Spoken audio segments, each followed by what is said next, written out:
Dear students, very good morning.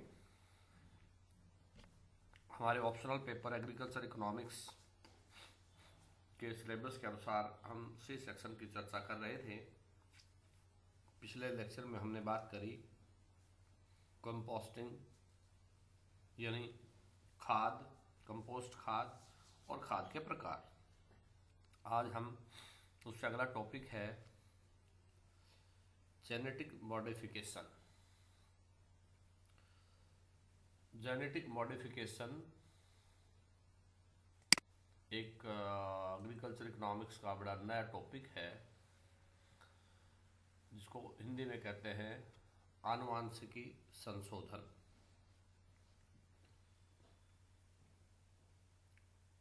इक्कीसवीं सदी तक आते आते दुनिया में खेती को लेकर के अनेक तरह के प्रयोग किए जाने लगे और बढ़ती जनसंख्या की आवश्यकताओं को पूरा करने के लिए खेती में भी जेनेटिक आधार पर यानी आनुवंशिकी यानी कृत्रिम रूप से फसलों में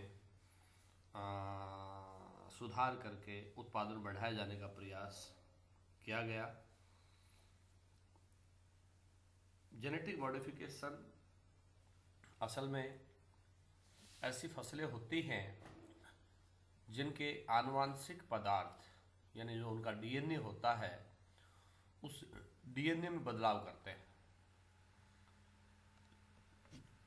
आनुवंशिकी संशोधन या आनुवंशिकी बदलाव ऐसी फसलों की उत्पत्ति और उनकी बनावट में परिवर्तन कर देती है।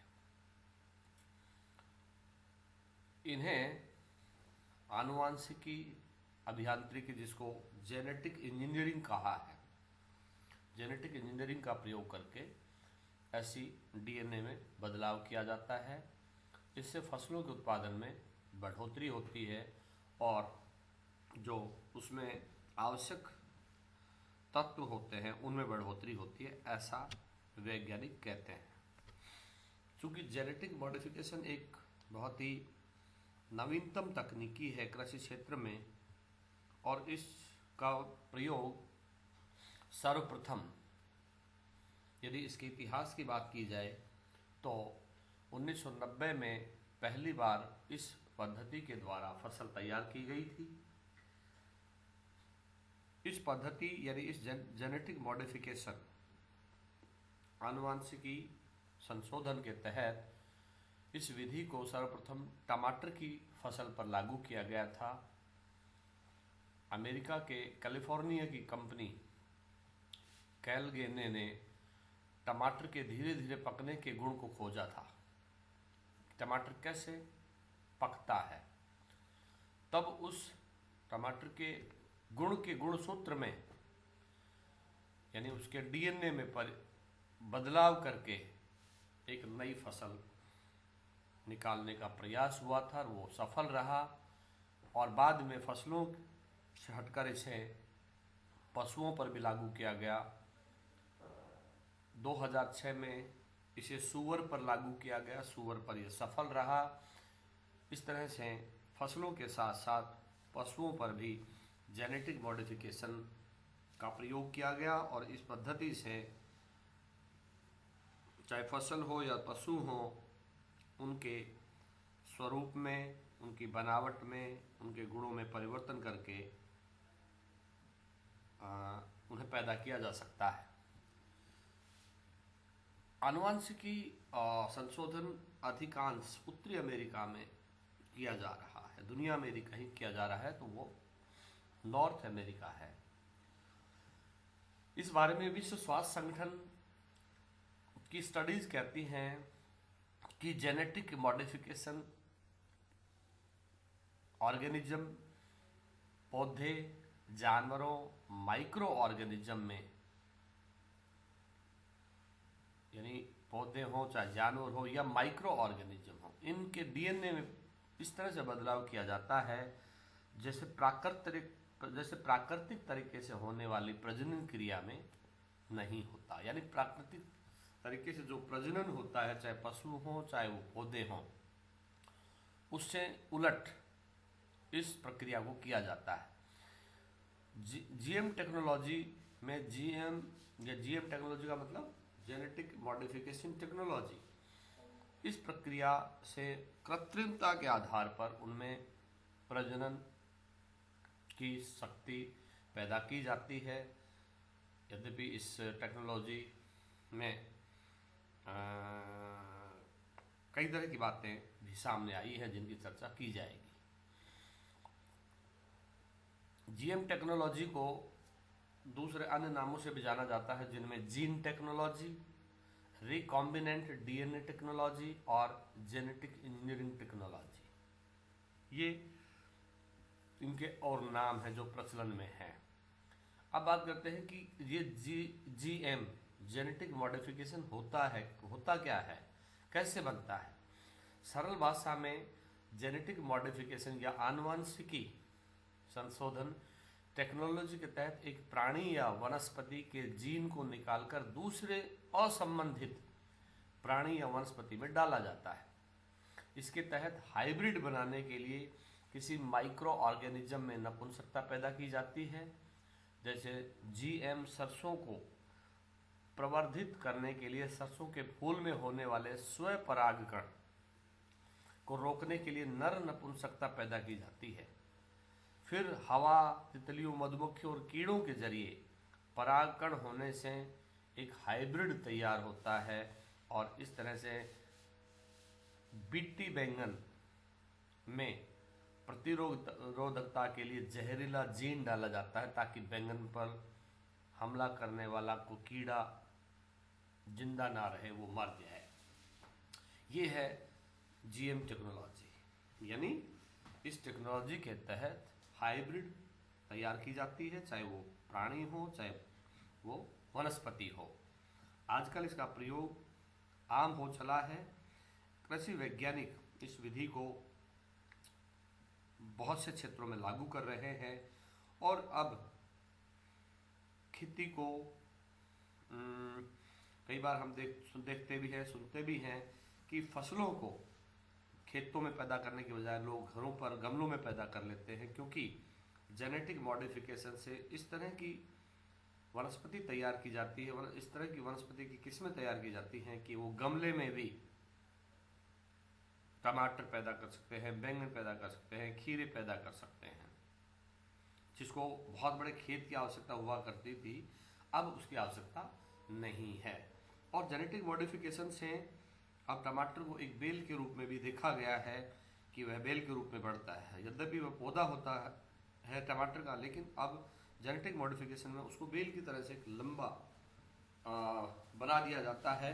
यानी उसको उस तरह से उसमें हाइब्रिड चेंज कर दिया जाता है कि वो बेल की तरह अनेक वर्षों तक, अनेक महीनों तक, अनेक दिनों तक फल देता रहता है।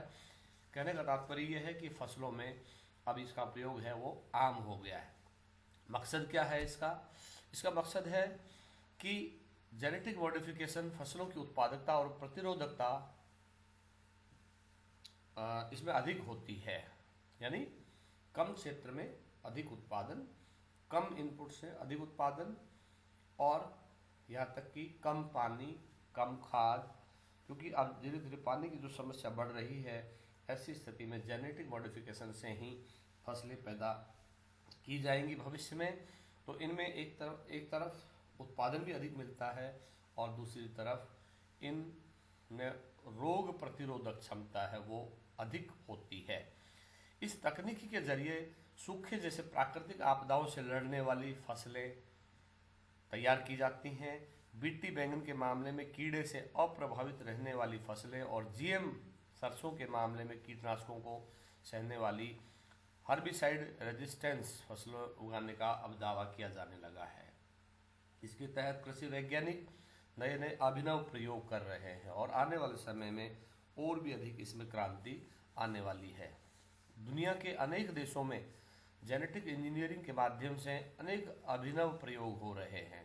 जैसे जर्मनी में मकड़ी के जीन को बकरी के जीन में डालकर बकरी के दूध को गाढ़ा और रेशेदार बनाने की कोशिश हो रही है। वहाँ वैज्ञानिक इस विधि से दूध से यार्न निकालकर रेशमी कपड़ा बनाने की कोशिश में है। और दूसरी तरफ चाइना में जुगनू के जीन को पौधे में डालकर यह कोशिश की जा रही है कि फसल रात को जगमगा सके ताकि कीड़ों का हमला कम हो। ये एक तरह से ऐतिहासिक क्रांतियां आने वाले समय में कृषि क्षेत्र में होने वाली हैं। तो इस तरह के प्रयोग भारत में भी कृषि वैज्ञानिक अपने लैब में कर रहे हैं। इसके बाद आता है कि जेनेटिक मॉडिफिकेशन से कौन कौन से देश हैं जो फसलों को उगा रहे हैं। वैसे तो आज दुनिया के 28 देशों में किसी न किसी स्तर पर जीएम फसल उगाई जा रही है, यानी इस माध्यम से फसल उगाने की तैयारी हो रही है, लेकिन इसकी अधिक पैदावार केवल 6 देशों में ही हो रही है। जैसे 6 देश कौन कौन से हैं? इसमें अमेरिका, ब्राज़ील, कनाडा, चीन, भारत और अर्जेंटीना, ये 6 देश हैं जिनमें इस जीएम टेक्नोलॉजी के माध्यम से फसलें उगाई जा रही हैं और सफल भी हैं। दुनिया में कुल 18 करोड़ हेक्टेयर में इसकी खेती हो रही है और उसमें से 92% हिस्सा इन 6 देशों की कृषि भूमि का है। इसमें अमेरिका का हिस्सा 40% और ब्राज़ील का हिस्सा 15% है, जबकि बाकी 27% हिस्सा है भारत, चीन, कनाडा और अर्जेंटीना का है, जहां पर जेनेटिक मॉडिफिकेशन यानी आनुवंशिकी परिवर्तनों के आधार पर फसलें तैयार की जा रही हैं, जो कि एक अपने आप में ऐतिहासिक है और एक अभिनव प्रयोग है और भविष्य की उम्मीद है। अब बात करते हैं कि कौन कौन सी मुख्य जीएम फसलें कौन कौन सी हैं, यानी जेनेटिक मॉडिफिकेशन वाली फसलें। दुनिया में जितनी भी फसलें पैदा हो रही हैं उसमें सोयाबीन, मक्का, कपास, कैनोला का हिस्सा 99% है, यानी इन फसलों में इसका प्रयोग हो रहा है जीएम टेक्नोलॉजी का। मुख्य 4 फसलें हैं जिनमें जीएम टेक्नोलॉजी के आधार पर उगाई जा रही है। बाकी 1% में आलू, पपीता, बैंगन जैसी फसलें हैं जिन्हें कुछ देश उगाने का प्रयोग कर रहे हैं। अब बात आती है कि डीएम टेक्नोलॉजी चूँकि एक अभिनव प्रयोग है, एक नई क्रांति है कृषि के क्षेत्र में, तो अब इसमें समस्या क्या है?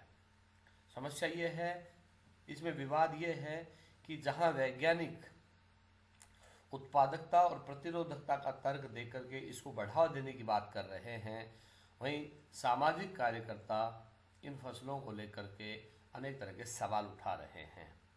उनका कहना है कि जीएम मॉडिफिकेशन से तैयार की गई फसलों का स्वास्थ्य पर विपरीत असर पड़ रहा है। यद्यपि अभी अध्ययन किया जाना शेष है, लेकिन WHO की साइट है, वर्ल्ड हेल्थ ऑर्गेनाइजेशन की जो साइट बताती है कि दुनिया के जिन देशों में जीएम फसलें उगाई गई है वहाँ की मानक एजेंसियों ने कहा है कि ऐसे प्रमाण नहीं मिले हैं कि इन फसलों का स्वास्थ्य पर कोई बुरा प्रभाव पड़ रहा हो।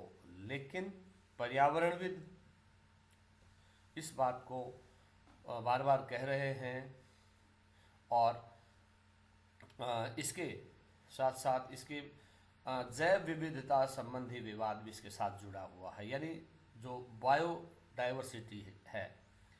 उन संगठनों का कहना है, ऐसे सामाजिक संगठनों का और पर्यावरणविदों का, कि इस बारे में अध्ययन किए जाने की ज़रूरत है, क्योंकि जब तक अध्ययन नहीं होंगे तब तक इन फसलों की प्रामाणिकता और इस फसलों की उत्पादकता और इस फसलों की उपयोगिता को लेकर के कुछ भी सुनिश्चित रूप से नहीं कहा जा सकता।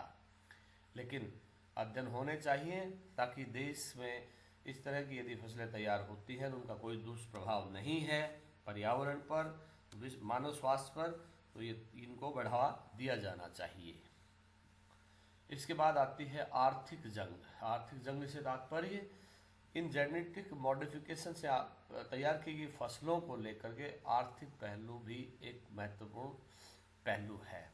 अमेरिका का जीएम फसलों के उत्पादन में बड़ा हिस्सा है, इसलिए वह चाहता है कि विश्व बाजार में जीएम को लेकर अधिक से अधिक स्वीकार्यता बढ़े, सहमति बने, विश्व के देश आपस में इस पर सहमति बनाएं कि वो इस तरह के व्यापार को बढ़ावा देंगे जो जेनेटिक मॉडिफिकेशन से तैयार की गई फसलें हैं।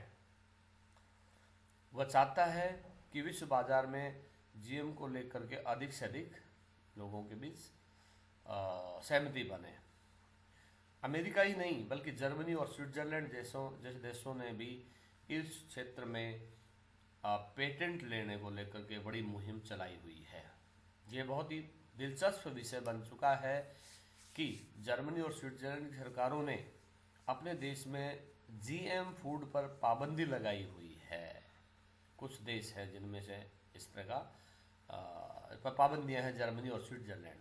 लेकिन इन देशों की कंपनियां पूरे विश्व में जीएम के माध्यम से तैयार फसलों के बाजार को ढूंढ रही है। देखिए, दोनों तरह की बातें हैं। एक तरफ उन्होंने अपने यहाँ फूड, उस जीएम फूड टेक्नोलॉजी पर पाबंदी लगा रखी है और दूसरे देशों में मार्केट को ढूंढ रहे हैं। जीएम फसलों के खिलाफ लड़ रही एक सामाजिक कार्यकर्ता कहती हैं कि जीएम तकनीक के माध्यम से जितनी आसानी से कंपनियों को पेटेंट मिलता है वह शायद दूसरी कृषि तकनीकों में नहीं मिल पाता। मिसाल के तौर पर प्रकृति में सरसों के पौधों में 85,000 से अधिक जीन मौजूद हैं। सरसों के पौधे में जीएम तकनीकी के तहत सिर्फ 2 या 3 जीन बाहर से डालकर आप उस पूरी प्रजाति पर पेटेंट का दावा कर सकते हैं। इस तरह से मिलने वाले पेटेंट के बाद बाजार में इन बड़ी कंपनियों का एकाधिकार सुनिश्चित हो जाएगा। तो ये एक बहुत ही आश्चर्यजनक तथ्य है कि दुनिया के तमाम देश इन कार्यों में लगे हुए हैं कि उनके यहाँ उनको अधिक से अधिक पेटेंट मिल जाए। लेकिन इस बारे में WHO के साथ साथ WTO को भी दखल देना चाहिए कि इस तरह बड़ी कंपनियों के एकाधिकार सुरक्षित ना हो। अब आती है कि जीएम मॉडिफिकेशन से आधारित जो टेक्नोलॉजी है, जीएम इंजीनियरिंग है, जिसको कहते हैं जीएम मॉडिफिकेशन इंजीनियरिंग, इस इंजीनियरिंग की आलोचना क्यों होती है? इसकी आलोचना इसलिए होती है कि वैज्ञानिक कहते हैं कि विश्व भर में खाद्य पदार्थों में कमी का कारण उनका सही वितरण नहीं होना, उनका सही भंडारण नहीं होना है। उत्पादन में कमी नहीं है, उत्पादन बहुत होता है, लेकिन उनका भंडारण नहीं होता है, उनका वितरण सही नहीं होता है। इस स्थिति में इस फूड चेन पर अनावश्यक दबाव डालना जेनेटिक मॉडिफिकेशन आधारित फसलों से वो गलत होगा। इसलिए ऐसी फसलों पर जोर नहीं दिया जाना चाहिए जो स्वास्थ्य के लिए हानिकारक हों। हंगरी, वेनेजुएला जैसे देशों में ऐसी फसलों के उत्पादन और आयात पर भी रोक लगा रखी है, क्योंकि कहीं न कहीं उन देशों को लगता है कि ये मानव स्वास्थ्य के लिए ठीक नहीं है। साथ ही फसलों के जो प्राकृतिक फसल चक्र है उसको भी कहीं न कहीं इसका नुकसान उठाना पड़ेगा। लेकिन फिर भी बढ़ती हुई जनसंख्या और खाद्यान्नों की बढ़ती मांग को देखते हुए विश्व भर में अब कई फसलों और जानवरों का ऐसा प्रयोग हो रहे हैं। भारत की जैव प्रौद्योगिकी नियामक संस्था the genetic engineering approval committee biotech ने आनुवंशिक बदलाव किए गए बैंगन को मान्यता देने से अभी तक उसको रोक रखा है, उस पर रोक लगा रखी है। मान्यता देना अभी विचाराधीन है, उसको मान्यता नहीं दी है भारत की इस संस्था ने। उस पर रिसर्च हो रही है, उस पर अभी विचार विमर्श हो रहा है। इस तरह से यदि मान लो ये मान्यता मिल जाती है इस कमेटी के द्वारा जो जेनेटिक आधार से तैयार किए गए बैंगन को, तो यह भारत में पहला आनुवंशिकी संशोधित खाद्य या एक तरह से फसल होगी या सब्जी होगी बैंगन की कि जिसको मान्यता मिलेगी। हालांकि इसको लेकर के अभी कई तरह के विरोध के स्वर भी उठ रहे हैं। उन वैज्ञानिकों के अपने तर्क हैं, सामाजिक संस्थानों के अलग तर्क हैं और दूसरे जो सामाजिक कार्यकर्ता हैं उनके अपने तर्क हैं। लेकिन अभी इस पर निर्णय होना शेष है। इसके बाद आता है कि जीएम टेक्नोलॉजी को लेकर के जो बहस चल रही है दुनिया भर में, उसका हल क्या है? उसका हल है कि उस बारे में कहीं न कहीं विश्व के तमाम देशों को मिलकर के एक मुहिम चलानी होगी। इसके बारे में निर्णय लेना होगा और रिसर्च करके इस बात को सुनिश्चित करना होगा कि किसी भी तरह से ये मानव के स्वास्थ्य के साथ साथ पर्यावरण को भी नुकसान ना पहुंचाए और फसलों के जो प्राकृतिक चक्र है उसको भी डिस्टर्ब ना करे। इसमें हल के बारे में जब बात की जाती है तो ये कहा जाता है कि भाई इसको कहाँ कैसे रोका जाए। आखिर इसके बारे में कहीं न कहीं निर्णय लेकर के एक लकीर खींची जाए ताकि इसके बारे में एक सुव्यवस्थित और विवेकशील नीति तय की जा सके। दुनिया भर में जो बहस चल रही है उस बहस के बीच इसके बारे में महत्वपूर्ण ये सुझाव दिया जाता है कि पैकेजिंग कानूनों को मजबूत किया जाए और उन्हें सख्ती से लागू किया जाए। यानी जीएम फूड को बेचते वक्त पैकेट पर लगे लेबल पर सभी जानकारियां साफ साफ लिखी जाए, स्पष्ट लिखी जाए, ताकि लोगों को पढ़ने में आए, लोगों को समझ आए और उनको पता लगे कि जो चीज़ वो खरीद रहे हैं उसमें क्या है, उसमें वो स्वास्थ्य के लिए ठीक है कि नहीं है, उन्हें खाना चाहिए कि नहीं खाना चाहिए। इस तरह से इस बारे में एक सर्वसम्मत व्यापक नीति होनी चाहिए ताकि जीएम फूड टेक्नोलॉजी के बढ़ते उपयोग को सुरक्षित किया जा सके। आज के लिए इतना ही। चूँकि जीएम फूड टेक्नोलॉजी अपने आप में एक लेटेस्ट टेक्नोलॉजी है, इसलिए इस बारे में अभी निर्णय किया जाना संभव नहीं हुआ है। इस बारे में विश्व भर में विचार विमर्श चल रहा है और विभिन्न शोध के द्वारा इस पर किसी प्रकार का भविष्य में निर्णय किया जाएगा, ऐसी उम्मीद की जा सकती है। बहुत बहुत धन्यवाद।